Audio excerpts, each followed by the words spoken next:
Hey everybody, it's Joel from the Boardgame Mechanics. What if I told you this cute little woodland creatures game was amongst the meanest I've played in a while? It's mean enough to cause, I won't say who, but maybe a grown man to cry, okay? Is that true? Well, let's get to the table, then back in the studio and I'll tell you, I guess.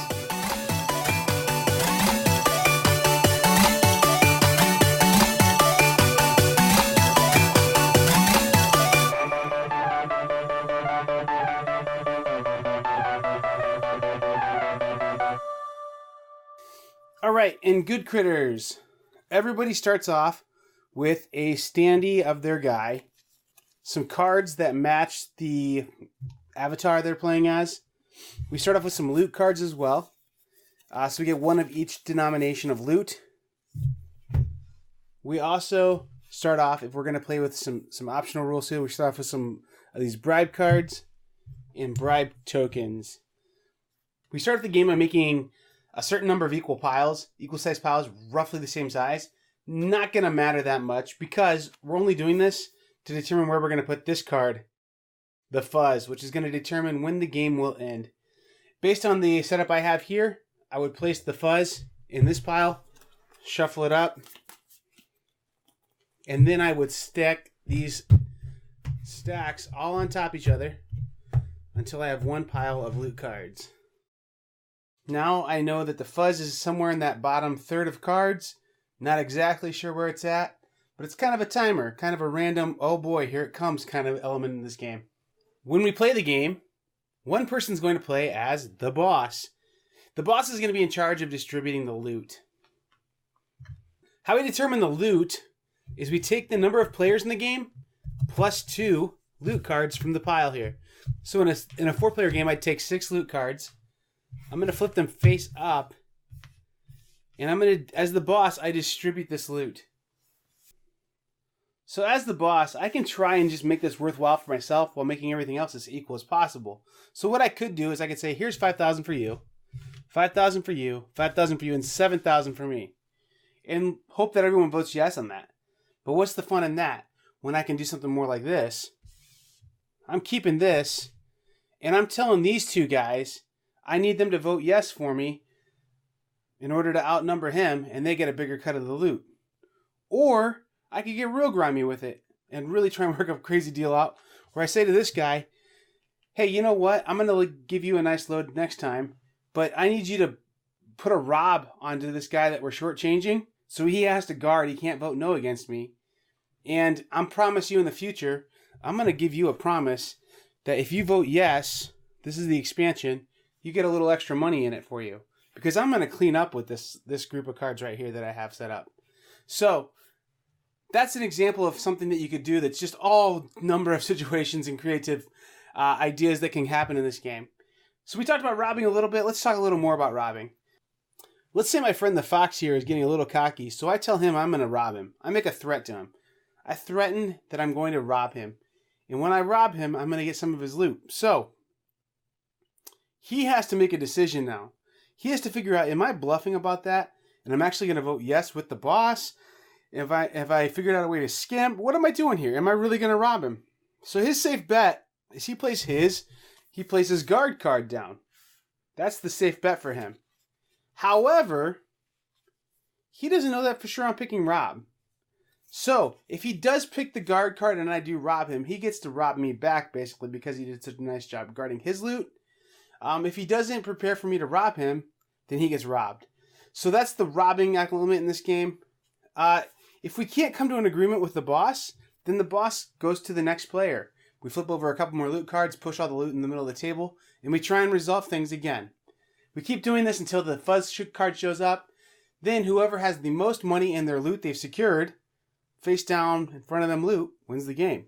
Basically, it's a negotiating and blackmailing and threatening game that could be terribly mean at times.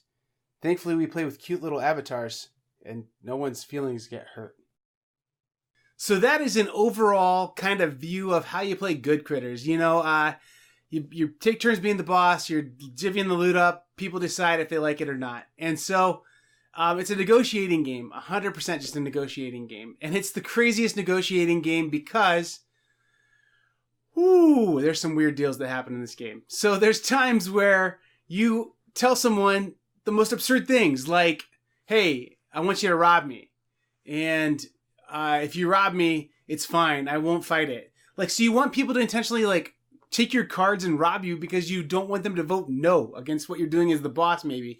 Or, like, just weird things. And then the weirdest deals happen, and then you're trying to get into each other's heads. So you're making even weirder deals, like, all right, I'll make you a deal that I'll rob you in 2 rounds if you rob me now. I mean, just weird stuff like that. Like, you're, like, trying to figure out, what is this guy going to gain from this? And just this bizarre, weird stuff. So, really interesting game. Fun negotiating game. And if you can see it over here, there's a game. I love this game. It's Dogs of War. That's a fun negotiating game. This one to me feels like a stripped down, not even really the same kind of game, but it's the weird same thing as, like, you form alliances and then you break them super quickly in this game, much like you do in Dogs of War. So, I think that's the comparison I'm going to make. Dogs of War is a game that a lot of people know, and I probably should review it at some point, but I love that game, and I like this game a lot too. It's certainly good enough to hang around in the collection for a while. So I think it's a good, cute, mean game, and it's very important that it's cute, because if it had, like, realistic mobsters in it and was trying to be super thematic, people would be upset at this game because it's a mean game at times.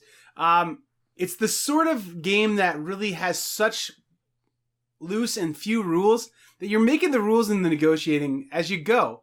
So it's, like, super fun to play with people who aren't rule cops.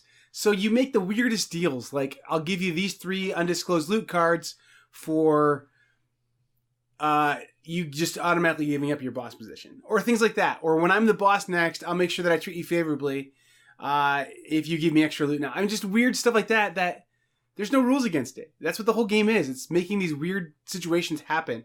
And so, some people don't like that. I think it's cool. Like, try and think of the most creative ways to cheat and break the game that you can. And that's the whole point of the game. So the other thing, too, about this game is I think it's a short enough game that it's not going to hurt people's feelings. So you can play this one in under an hour with a group of people. It plays a lot of players, too, which is really fun. Play it with a party group game. Lighthearted game group, get it done. No one's going to be super offended or hurt by this game because it's over and done quick enough that no one feels like they wasted an hour or 2 of their life on this thing where they ended up getting backstabbed at the very end. And the other thing too is you're not going to get backstabbed at the end because you're going to get backstabbed the entire game and you're going to be stabbing other people in the back. So it's just these quick alliances that happen fast, are broken, then happen again. So it's really fun.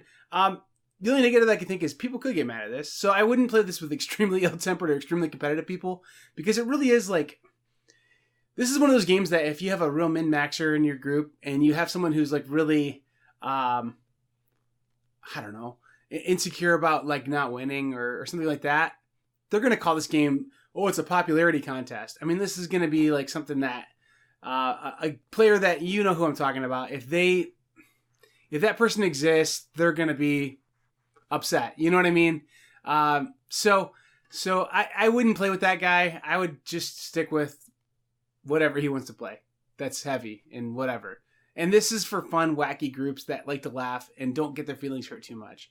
So my audience on that is kind of going to be the next thing that makes sense for me to talk about. This is for, like, maybe party gamers. This is maybe for, like, casual friends that are having fun. This is a beer and pretzels game, okay? This is just a after dinner party game. This isn't you'd invite people over to play this game necessarily kind of thing. It's just a silly, fun game. Super light, super easy to teach, and you can play it with about anybody, but I wouldn't play it. This is one of those games that I would exclude super heavy Euro gamers that are super concerned about min-maxing from it. So the audience of this is kind of backwards from what some of the games I review are, where I would only have those players playing some games. This one's the opposite in that I would really, really strongly consider, not having those guys in this group. The theme on this is going to be for almost anybody.